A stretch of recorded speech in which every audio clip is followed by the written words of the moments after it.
debemos juzgar qué enseña la Biblia al respecto. Quiero que me acompañe a Mateo capítulo 7, versículo 1. Mateo capítulo 7, versículo 1. Palabras de Jesús. No juzguéis para que no seáis juzgados. Amén, así es. Mateo capítulo 7, versículo 1. No juzguéis para que no seáis juzgados. A modo de introducción, quiero decirles lo siguiente. Usted esté muy atento. Amén. La palabra juzgar, escúcheme bien, se encuentra varias veces en la Biblia. Amén, así es. Ahora, ¿dónde está la problemática aquí? Se encuentra varias veces en la Biblia, pero dentro de distintos contextos o circunstancias. Amén, amén. Es aquí donde se da el problema doctrinal con respecto a esta palabra. Hay una tremenda ignorancia en el pueblo de Dios respecto a esta palabra, al punto que muchos la han satanizado. Es decir, muchos dicen o se expresan de esta manera: juzgar es del diablo. Pareciera que muchos solo se dedican a repetir palabras de otros y no a investigar por cuenta propia cuál es el significado de las palabras de la Biblia dentro de su contexto correspondiente. Es una gran verdad que el mismo Cristo dijo: no juzguéis para que no seáis juzgados. Pero te tengo una mala noticia.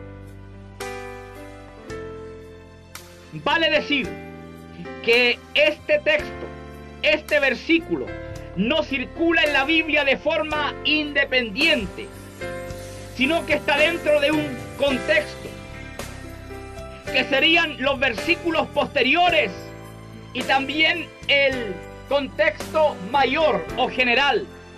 Entonces, no podemos sacar estas palabras de su contexto. Amén. E interpretarlas como mejor nos convenga. Hay gente que es especialista en tener que sacar algunos versículos de su contexto. ¿Para qué? Para tener que crear una doctrina que al final termina siendo una falsa doctrina. Así es, amén. En algunas congregaciones, la palabra juzgar es un tema tabú o prohibido. Pero la Biblia nos presenta algo muy distinto a los significados que muchas veces nosotros le damos a las palabras que están en ella. Número 1. ¿Qué significa la palabra juzgar? Entonces, en primer lugar, ¿qué significa la palabra juzgar? Voy a darles a conocer su significado desde 3 puntos de vista. Número 1. Diccionario de la Real Academia de la Lengua Española. Un diccionario muy conocido. Juzgar significa discernir, examinar, decidir, diferenciar, opinar, distinguir una cosa de la otra, deliberar, etc. Segundo punto de vista, diccionario jurídico de Guillermo Cabanela. Aquí juzgar significa sentenciar, dictaminar, enjuiciar, arbitrar, resolver, decidir, decretar, establecer, etc. Es decir, hay otro punto de vista ya. Ahora, por último, dentro del contexto de Mateo capítulo 7, en el contexto bíblico, se trata de amonestar, reprender o corregir a la persona por su pecado, pero obviamente a través de la Biblia. Como podemos darnos cuenta, la palabra juzgar no siempre significa lo mismo. Amén. Y ahí es donde está el problema. Lo importante es saber darle el significado dentro de su contexto correspondiente. Amén, amén. Así es. Y vamos avanzando. Número 2. Conceptos equivocados acerca de la palabra juzgar. A la muerte de Moisés, Dios levantó a Josué como caudillo de Israel. Fue este hombre quien condujo a las tribus de Israel a la tierra prometida. Gracias a Dios la conquistaron, pero no toda. Luego Josué repartió el territorio, excepto a la tribu de Leví. Años después de la muerte de este hombre llamado Josué, el segundo caudillo de Israel, Israel entró en una gran decadencia o apostasía. Dios les castigó, no dándoles su ayuda para luchar contra sus enemigos. Pero al tiempo Israel reconocía su pecado, y en estas circunstancias Dios levantó a algunos de su pueblo como líderes civiles y militares, los cuales debían dedicarse a resolver la problemática del pueblo y así también a libertarles de sus enemigos. Estos recibieron el nombre de jueces. Amén. Ahora, nosotros no hemos sido puestos como jueces, como lo fueron aquellos. Lo nuestro no tiene que ver con resolver problemas y ser líderes militares. Debemos juzgar, pero de otra manera. Ahora, estamos en el punto conceptos equivocados acerca de esta palabra. Número 1. Algunos dicen, juzgar es condenar. Escúcheme bien. Al juzgar bíblicamente a una persona, no se está condenando a nadie al infierno. Nadie tiene el poder para cerrar las puertas del reino de los cielos y así enviar a las personas al infierno, excepto Dios mismo. Se trata de amonestar, reprender o corregir a la persona por sus pecados a través de la Biblia. Amén, amén. Número 2, juzgar es pecado, dicen algunos. ¿Por qué es pecado? Ahora, si solamente leemos Mateo capítulo 7, versículo 1, claro que es pecado. Pero el versículo está unido o enlazado a otros versículos. Amén. Y es ahí donde se genera el problema de muchos pastores, de muchos predicadores, de mucha gente que entre comillas enseña. Sí, amén. Que enseña textualmente y no contextualmente. Amén.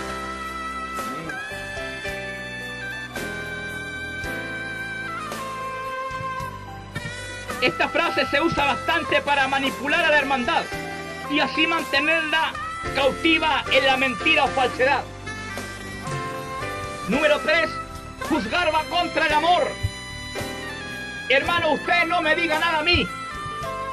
Si usted me dice algo, usted no me ama. Mire, yo le voy a decir algo. Hay personas que enseñan que solo se debe predicar amor, olvidando que centralmente el mensaje del amor de Dios es para los perdidos. Amén, amén. Es para los que están afuera. decir que no se debe corregir o reprender el pecado dentro de la iglesia porque aquello va contra el amor es una gran aberración o un gran error doctrinal. Número 4, juzgar no es bíblico. Esta frase va demasiado lejos, ya que es bíblico, pero debe aplicarse contextualmente. Número 6, no somos jueces para juzgar. Esto es verdad, pero no hay que ser juez para juzgar de la forma que la Biblia lo establece. Y por último, algunos dicen, solo Dios puede juzgar. Mire, el juicio de Dios es muy diferente al juicio de la iglesia, ya que el juicio de Dios tiene que ver con juzgar a los hombres por las cosas que están escritas en los libros. Apocalipsis capítulo 20, versículo 12. Puede ser un juicio de salvación o condenación. El versículo más triste o lamentable de toda la Biblia dice que aquel que no se halló inscrito en el libro de la vida fue lanzado al lago de fuego. Amén. Ahora, una vez que la iglesia es arrebatada, este es otro juicio, es juzgada por su Señor, es decir, Cristo. Pero no es un juicio condenatorio, sino para determinar recompensas. Tenemos en primer lugar el juicio universal, pero por otro lado tenemos el juicio que solamente tiene que ver con la iglesia una vez que es levantada o arrebatada. Ahora, el juicio de nosotros como iglesia, hablando del juicio que muchas veces debemos llevar a cabo dentro de la iglesia, no es para determinar la salvación o la perdición de la gente, tampoco es para determinar las recompensas. Cuando hablamos de juzgar según la Biblia, estamos hablando de amonestar, estamos hablando de reprender, estamos hablando de corregir, estamos hablando de tomar cartas en el asunto. Así es, Señor, amén. Número 3. Ahora vamos a examinar este versículo. Versículo que muchos usan como caballo de batalla para tapar sus faltas o errores. Amén, así es. Número 3. No juzguéis para que no seáis juzgados. Mire, yo voy a usar su propia lógica. Muchos usan este texto como escudo cuando a través de la palabra de Dios se les quiere corregir o reprender por una mala actitud. Ellos dicen, no juzguéis para que no seáis juzgados. ¿O quién eres tú para juzgarme? No tienes el derecho. Y muchas cosas más con la finalidad de defender lo que sería una causa perdida. Análisis de los versículos. No juzguéis para que no seáis juzgados. Si entendemos el texto de forma literal, de forma inmediata, si lo aislamos, ¿qué entendemos? Podemos decir que si no juzgo a nadie aquí en la tierra, no seré juzgado en el mañana por Dios. En otras palabras, me libro del juicio de Dios al no juzgar a la gente, algo que es completamente imposible. Como muchas veces se malinterpreta el texto. Ciertamente esto no es lo que quiere decir Cristo, ya que el texto no se encuentra de forma aislada o independiente en la Biblia. Está junto o unido a otros textos, los cuales forman un mensaje para la iglesia. Y yo le quiero decir algo de parte de Dios. Aquí no vale lo que diga yo, aquí no vale lo que diga usted, aquí no vale lo que diga tal concilio, tal presbítero o pastor. Aquí vale lo que la Biblia dice. Amén, amén. Aquí no vale lo que diga usted. Dios lo dijo a través del profeta Isaías. Mis pensamientos no son vuestros pensamientos, y mis caminos tampoco son vuestros caminos. Así como son más altos los cielos que la tierra, así son mis pensamientos y mis caminos más altos que vuestros pensamientos y que vuestros caminos. El versículo 2 Porque con el juicio con que juzgáis seréis juzgados, y con la medida o con la vara con que medís, os será medido. Este versículo está en completa relación con el versículo 1. Dice que con el juicio que juzguemos a otros, seremos juzgados en el mañana. Esto significa lo siguiente: el buen juicio terrenal nos llevará al buen juicio celestial. Ahora, el mal juicio terrenal nos llevará al mal juicio celestial. Amén, amén. Así es. Daremos cuenta por los malos juicios que aplicamos aquí en la tierra. Ojo, no estamos hablando aquí de condenar gente. No. Estamos hablando de amonestar. Estamos hablando de reprender. Estamos hablando de corregir. Estamos hablando de tomar cartas en el asunto. Estamos hablando, si es posible, de disciplinar a personas. Versículos 3, 4 y 5. ¿Y por qué miras la paja que está en el ojo de tu hermano, y no echas de ver la viga que está en tu propio ojo? ¿O cómo dirás a tu hermano: déjame sacar la paja de tu ojo, y aquí la viga en el ojo tuyo? Hipócrita, saca primero la viga de tu propio ojo, y entonces verás bien para sacar la paja del ojo de tu hermano.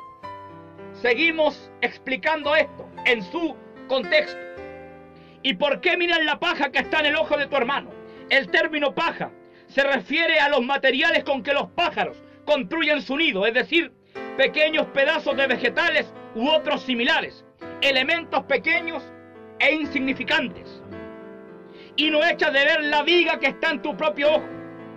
El término viga se refiere a algún pedazo grande de madera o una viga de construcción. Así es. Jesús usaba frecuentemente la hipérbole como licencia literaria para comunicar verdades espirituales.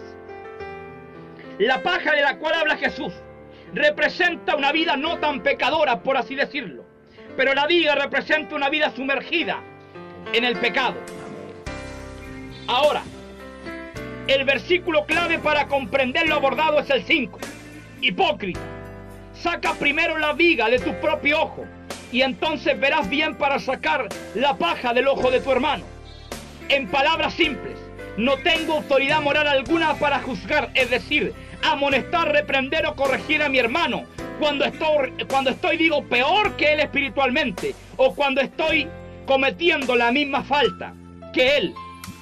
Entonces, cuando Jesús dice: no juzgáis para que no seáis juzgados, Él no está diciendo no reprendan, no amonesten a nadie, no corrijan a nadie, no disciplinen a nadie.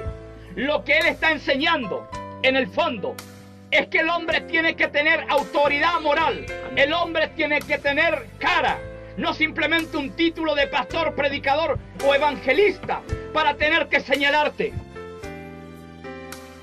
¿Dónde está la autoridad moral hoy día? Primero, ¿qué debemos hacer? Arrepentirnos de nuestros pecados. Entonces estaremos ahora capacitados para tener que juzgar, no condenar, sino corregir, amonestar, reprender, disciplinar. La Biblia nos autoriza a juzgar, es decir, amonestar, reprender o corregir, pero con autoridad moral, es decir, que mi vida sea un ejemplo de santidad, de consagración, de amor a mis hermanos y a Dios. De lo contrario, dice la Biblia que soy un hipócrita. La palabra hipócrita viene del griego hipócrita, que significa actor de teatro o uno que usa una máscara. Da la idea de alguien que finge o simula, o que su comportamiento no es real o genuino. No debemos corregir a nuestro hermano cuando nuestro estilo de vida es peor o igual que el de él.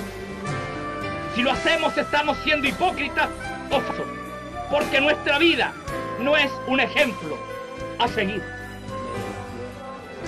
Esta explicación cambia todo lo mal interpretado del versículo 1. Número 4. Entonces lo primero es tener autoridad moral no simplemente tener un título, no simplemente tener un nombre, no simplemente tener conocimiento de la palabra, pero lamentablemente hay gente que está amonestando, que está disciplinando, que está corrigiendo, pero ellos no han sido amonestados, ni quieren ser amonestados. Hoy día nos encontramos con un montón de jueces para los demás, pero que son abogados de sus propios delitos. Esa es la realidad de las cosas. Usted, si ha pecado, debe confesar su pecado. Y si ha pecado contra su hermano, debe pedirle perdón a su hermano. Esa es la realidad de las cosas. Se debe tener autoridad moral. Hermano, tú que predicas del amor, pero no vives el amor de Dios, ¿qué estás predicando? Tú que hablas de misericordia, pero jamás te has metido la mano en el bolsillo para tener que ayudar a alguien, ¿de qué misericordia me estás hablando? Bendito Dios. Tú que tratas por ahí a alguien de mentiroso, pero tú eres más mentiroso que esa persona, ¿de qué me estás hablando? Tú que tratas a alguien de adúltero, pero tú estás en la misma condición, o a lo mejor peor, ¿de qué me estás hablando? Ese es el punto del cual habló Cristo. Es decir, si no tienes autoridad moral, no puedes juzgar, no puedes amonestar, no puedes reprender. Y la realidad de las cosas es que esta autoridad moral la han perdido muchos siervos del Señor. Amén, amén. Hablando de pastores, hablando de líderes, hombres que quieren mandar en la iglesia, pero nunca han mandado en su casa. Hombres que han caído de la gracia en la desgracia y después se acercan a un joven con la intención de conducirlos por la verdad, cuando la vida de ellos ha sido una vil mentira. ¿De qué estamos hablando realmente? Número 4, no juzguéis según las apariencias, dijo Cristo, sino juzgar con justo juicio. ¿Dónde lo dijo? En San Juan 7:24. Usted que dice que no hay que juzgar ni nada, mire, lea San Juan 7:24. No juzguéis según las apariencias, sino juzgar con justo juicio. Estas palabras Cristo se las dirigió principalmente a los fariseos y a todo el pueblo que estaba allí, por la sencilla razón que a él lo juzgaron injustamente o incorrectamente cuando sanó a un hombre en el día de reposo. No se trató de un juicio formal, sino de la decisión de matarlo por esa acción. Cristo argumentó que si se debía practicar la circuncisión en el día de reposo, en el Shabbat, simplemente se practicaba, es decir, ellos por ley o mandato circuncidaban al niño en el día de reposo. Se trataba de una excepción a la regla. Cristo, al sanar a ese hombre, no quebrantó el día de reposo, sino más bien hizo lo bueno, ayudando a su prójimo, como también lo decía la ley. Lo que quebrantó Cristo, ¿sabe qué quebrantó Cristo? Cristo quebrantó las estrictas normas adicionales que ellos habían colocado a lo que era el Shabbat, el día de reposo. No juzguéis, dijo, según las apariencias. La versión bíblica en lenguaje actualizado dice de esta manera: no digan que algo está mal solo porque así les parece.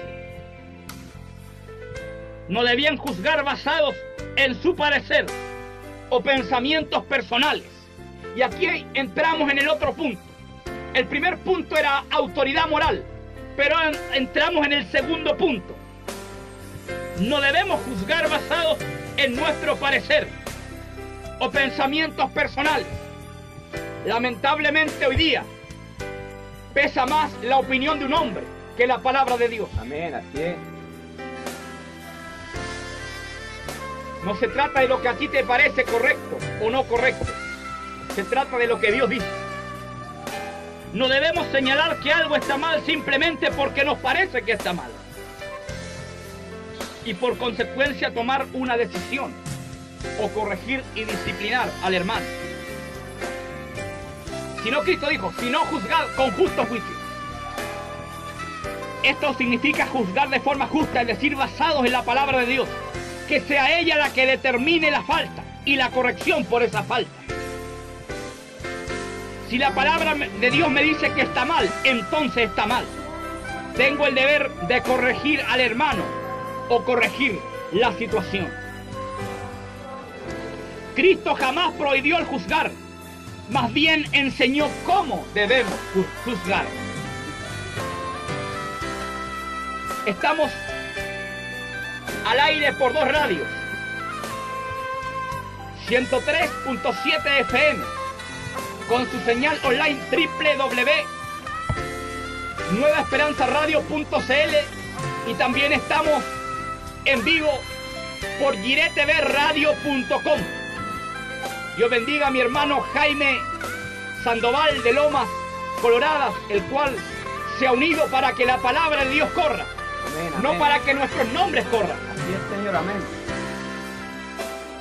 Entonces Cristo nunca prohíbe el juzgar en el sentido de amonestar, de corregir, de reprender, de disciplinar, sino más bien, hermano Andrés, enseña cómo se debe hacer. Porque hay gente que no sabe corregir. Hay gente que en vez de darte vida con una palabra te mata. Hoy día hay muchos homicidas espirituales. Amén, así es. Aquí no se trata de lo que tú piensas. Aquí no se trata de lo que tú crees. Aquí no se trata de lo que tu tataranieto o tu pastor hace más de 40 años atrás te enseñó. Aquí se trata de lo que la Biblia dice. Y si yo quiero saber qué dice la Biblia, tengo que sumergirme en la Biblia. Amén, amén. Lo digo y lo seguiré diciendo. Hay gente que no se pierde un capítulo de tal o cual novela, pero se ha perdido todos los capítulos de la Biblia. Le preguntas por Zaqueo, no sabes quién es Zaqueo, pero le preguntas por el protagonista de tal novela o película y lo conocen de memoria. Pero después queremos que el Señor nos use. Vamos avanzando. Amén. Lo primero que se necesita para juzgar, según la Biblia, es autoridad moral. Y segundo y último, hacerlo basado en la palabra de Dios. Mateo capítulo 3, Juan el Bautista, en más de una oportunidad, reprendió, juzgó, corrigió a los líderes religiosos de su tiempo. Los llamó en una oportunidad generación de víboras y los invitó a hacer frutos dignos de arrepentimiento. Jesús mismo en Mateo 23 juzgó, reprendió, corrigió a los fariseos, y escribas de su tiempo por sus malas conductas llenas de hipocresía y engaño. Y es más, les colocó un ay por ellas. Los 7 ayes de Cristo. Segunda de Timoteo 3, 16, 17. Toda la escritura es inspirada por Dios y útil para enseñar, para redarguir, mire, para corregir, para instruir en justicia, a fin que el hombre de Dios sea perfecto, enteramente preparado para toda buena obra. Tienes que darte cuenta de qué se trata esto. Si se te está corrigiendo, no es para que te vayas de la iglesia, no es para que te vayas a tomar al mundo o para que vuelvas a la marihuana. Es para que el hombre de Dios sea perfecto, enteramente preparado para toda buena obra. Amén. Dios nos forja con el yunque. Y yo te quiero decir que el yunque de Dios pesa bastante. Amén. Y pega bastante fuerte. Bendito sea Dios. Hay gente que no quiere aceptar la corrección, pero quiere corregir a los demás. Hay gente que ha caído en adulterio, que ha caído en fornicación, que ha caído en fraudes, que ha caído en tantas cosas, y aún así están pastoreando, y aún así están predicando detrás de un púlpito, y aún así son los principales consejeros de la iglesia.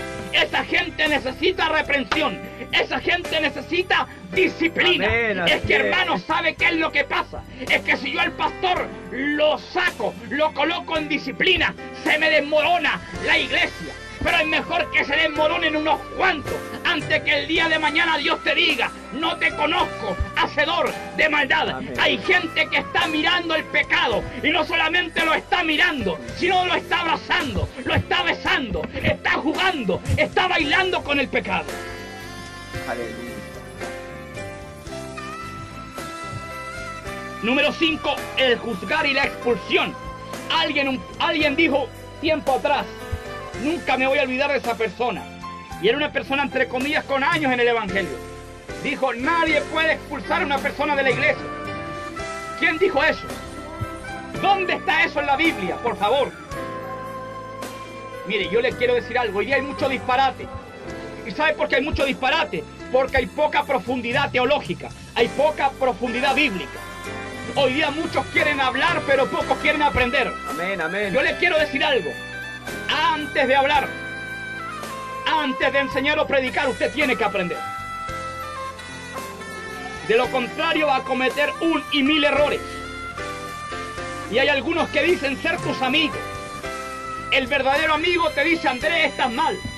Andrés, estás haciendo algo incorrecto. Amén. Andrés, debes volverte al Señor. Andrés, debes arrepentirte. Andrés, te fuiste por un camino equivocado. Acércate al Señor. Pero el mal amigo, sea de la iglesia o no, te hunde aún más. Te soba el lomo. Te da una copita de agua para que sigas trotando o caminando por ese camino que te lleva rumbo a tu propia destrucción. El verdadero amigo siempre te va a juzgar o te va a reprender, corregir o disciplinar.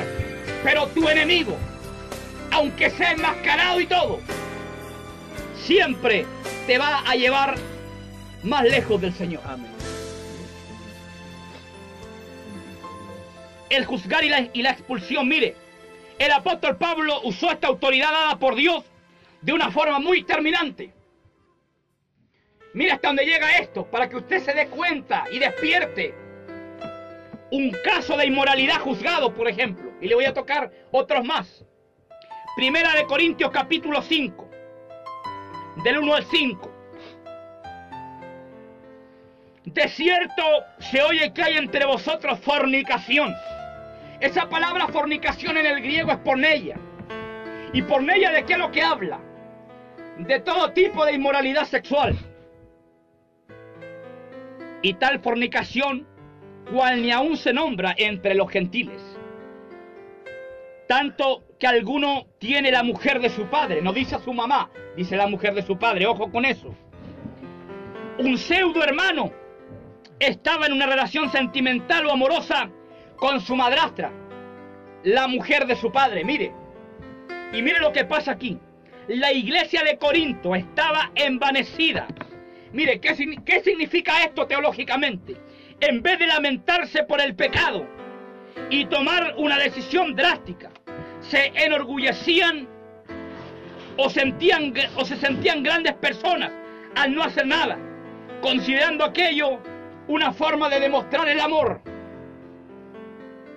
Pero ¿qué es lo que dijo Pablo en el versículo 5? El tal sea entregado a Satanás. Aquí no se trata de un pacto satánico para entregarlo a Satanás. No me vaya a confundir, porque hay gente que lo toma por ese camino. Amén. El tal sea entregado a Satanás para destrucción de la carne, a fin que el espíritu sea salvo en el día del Señor Jesús. ¿De qué está hablando aquí el apóstol? Mire, escúcheme bien. Pablo estaba ausente en el cuerpo, pero presente en el espíritu. Amén. Así es. Igualito que muchos pastores u obispos de hoy día. Esto indica la preocupación y unidad con dicha iglesia. Iglesia que él mismo había fundado. Por eso él dice en 1 de Corintios 3:6, yo sembré, es decir, yo fundé la iglesia que está en Corinto. Pero dice que después Apolo regó, es decir, lo colocó de pastor. Amén. Así es. Pero dice el crecimiento lo ha dado el Señor. Así es, O sea, yo con Apolo aquí no tengo nada que ver. El crecimiento lo ha dado el Señor. De eso se trata. Que por más que siembres y plantes y todo el asunto, nunca te olvides que sin el Señor no somos nada. Amén, amén. Entonces Pablo estaba ausente en el cuerpo, pero presente en el espíritu. Ahora, ¿y qué es lo que hace Pablo? Juzgó o corrigió a este hermano. Es decir, Pablo, aquí estamos hablando de un juicio, de algo que va más allá de una amonestación. Mire a dónde apunta esto. Él le dijo a la iglesia que estaba en Corinto, a los corintios, que el tal sea entregado a Satanás, es decir, expúlsenlo de la iglesia. Cuando Pablo dice el tal sea entregado a Satanás, está diciendo expúlsenlo de la iglesia. La gravedad de su pecado ciertamente llevó a Pablo a decir esas palabras. Pero esta medida de disciplina, que era muy fuerte, tenía como fin la salvación del hombre, a fin de que sea salvo en el día del Señor. ¿Cómo es esto? El hombre se iba a encontrar en una situación muy difícil y de desamparo, fuera de la iglesia, fuera de Dios. Entonces con mucha facilidad podía volver a Dios o acercarse a Dios, ya que se iba a sentir desamparado, solo, triste, el dolor, el sufrimiento, las cosas que le iban a acontecer no eran para nada buenas, y aquello que podía hacer, que llegara nuevamente al Señor y así ser salvo en el día del Señor. Amén. A Tito, a quien había establecido en Creta como pastor, le dice lo siguiente, Tito 3:10: al hombre que cause divisiones, después de una y otra amonestación, deséchalo. Hermano, usted está leyendo una versión extraña. No, estoy leyendo la Reina Valera del año 1960. Y es más, si usted se va a la traducción, el lenguaje actual de la Biblia, se lo va a decir de forma más clara. Así que si quiere un lenguaje actualizado, ahí tiene la nueva traducción viviente, por ejemplo. Al hombre que cause divisiones, pero mire lo que dice: después de una, y no dice al tiro. No vaya a ser que un pastor por aquí se agarra de este versículo y termine echando a todos los hermanos. Mire, escúchame bien. Dice después de una y otra moneda. O sea, no se trata de que... Mire, yo le voy a decir algo. Al hombre que cause divisiones, hay gente que causa divisiones. Amén, así es.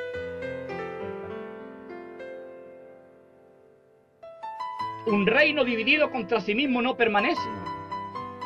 Una casa dividida contra sí misma no permanece. Hay gente que causa divisiones.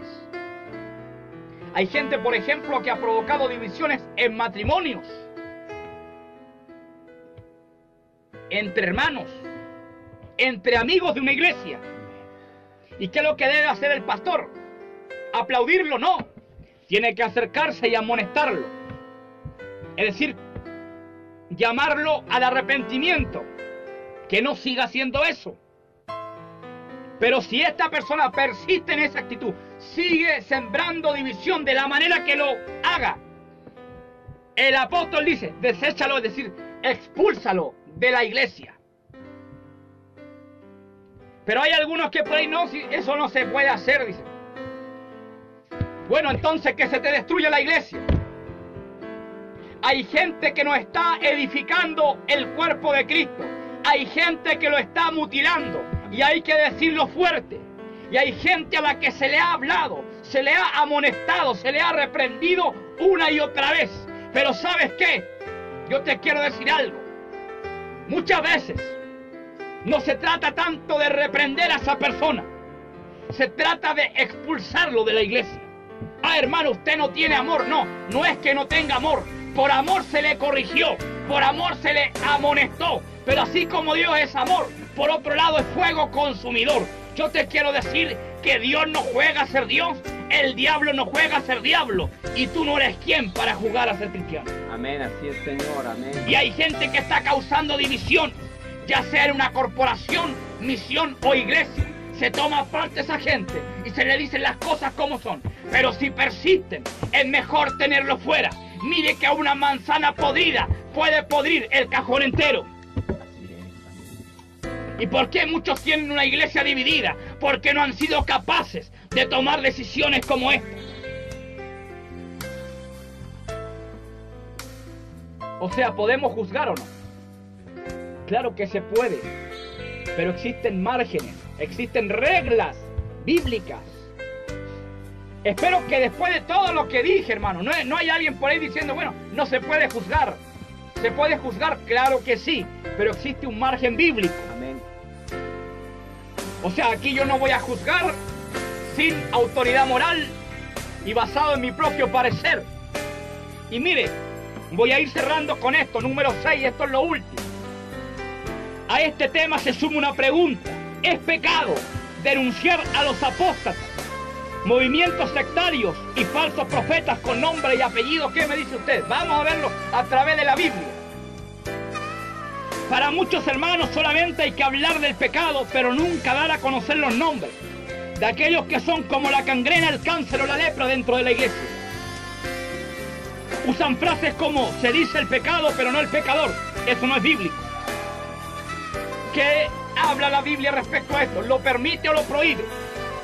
¿Lo autoriza o lo prohíbe? Mire, Mateo capítulo 23, versículo 27. Ay de vosotros, escribas y fariseos, hipócritas. Eran partidos religiosos. Bueno, la mayoría de los escribas o intérpretes de la ley eran fariseos, más que saduceos. Y aquí Cristo lo está nombrando, no con nombre y apellido, pero sí está hablando de esta institución, de este partido religioso. Mira lo que dice la palabra en Primera de Timoteo, capítulo 1, del versículo 18 al 20. Este mandamiento, hijo Timoteo. Hijo, ¿por qué? Porque a través de Pablo había llegado al Evangelio. También lo había educado y formado. Por ahí algunos tienen ese lenguaje, entre comillas, un tanto apostólico. Nunca le predicaron el Evangelio a usted, ni lo han formado, ni lo han educado, pero le dicen, hijo. ¿Hijo de qué? Yo soy hijo de mi papá porque él me engendró. Pero usted no le puede llamar hijo a alguien que no engendró. Porque muchos dicen hijo, ¿sabes para qué? Para colocarse sobre ti y el día de mañana colocarte un pie encima. Hay que mirar muy bien la dirección de las palabras de la gente. Hijo Timoteo, te encargo para que conforme a las profecías que se hicieron antes en cuanto a ti, milites por ella en la buena milicia, manteniendo la fe y buena conciencia, desechando la cual naufragaron en cuanto a la fe algunos, de los cuales son Himeneo y Alejandro, a quienes entregué a Satanás, para que aprendan a no blasfemar. Aquí ya Pablo está dando nombres. Segunda de Timoteo, capítulo 4, versículos 9 y 10. Procura venir pronto a verme, porque Demas me ha desamparado. O sea, no dice porque alguien por ahí me desamparó. Está dando el nombre. Amén. Así es. Del apóstata este. Porque Demas me ha desamparado. Y si desamparó a Pablo, desamparó la obra. Se alejó del Señor. Versículos 14 y 15 de segunda de Timoteo. Alejandro el caldedero me ha causado muchos males. El Señor le pague conforme a sus hechos. Alejandro el caldedero. Pablo está dando nombres aquí. Y mire por último, tercera de Juan 1, versículos 9 y 10.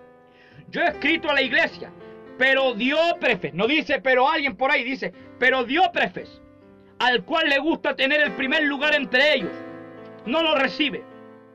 Por esta causa, si yo fuere, recordaré las obras que hace, parloteando con palabras malignas contra nosotros, y no contento con esto, con estas cosas, no recibe a los hermanos, y a los que quieren recibirlos se los prohíbe, y los expulsa de la iglesia.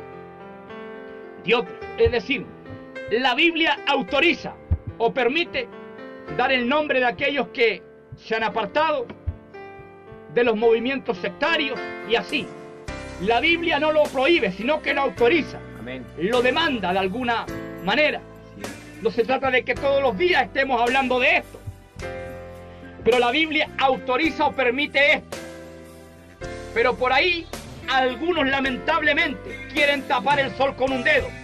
Escúcheme bien, usted jamás va a poder tapar el sol con un dedo. Por más grande que tenga la mano, usted no va a poder tapar el sol con un dedo. No conozco a ningún hombre que haya sido capaz de tapar el sol con un dedo. Entonces la Biblia no solo permite hablar del pecado, sino también de los pecadores o apóstatas. Lamentablemente, hay gente que ha hecho un ídolo de algunos. No, y usted no lo puede tocar. Y pobre de usted que lo toque. Yo les quiero decir algo. La Biblia lo autoriza o permite. Siempre y cuando esto sea así. No vamos a estar levantando falsos testimonios o vamos a estar calumniando a la gente. Pero la Biblia permite dar el nombre de algunos. Por ahí dice, no, hermano, no vaya a decir el nombre. Y si digo el nombre, ¿qué, hermano? Me va a partir un rayo. Hoy día hay muchos movimientos sectarios. Amén, amén. Hoy día más que apóstoles hay apóstatas. Esa es la realidad de las cosas. Hoy día hay mucha falsedad. Y es necesario muchas veces dar a conocer a esta gente con nombre y apellido para que usted tenga cuidado. Ya no basta con hablar simplemente de esto o referirse. Hay que hablar claro, explícito y fuerte. Amén, amén. Así es. Hay gente que está corrompiendo la iglesia, ya sea a través de un canal de televisión, ya sea a través del medio radial, ya sea a través de la internet, pero hay gente que está corrompiendo a la iglesia. Por ejemplo, quiero darte uno solo, a través de los pactos digo de dinero. El hombre jamás ha podido pactar con Dios, y menos ofreciéndole dinero, como quien está comprando a Dios. Es Dios siempre quien pactó con el hombre. Amén. Y el último pacto lo hizo a través de Jesucristo, a través de la sangre de Cristo en la cruz del Calvario. En conclusión, debemos juzgar, pero siempre y cuando lo hagamos con autoridad moral y basados en la palabra de Dios. Amén. Bendito sea el Señor para siempre. Esperando que este mensaje haya sido de mucha bendición o edificación para tu vida.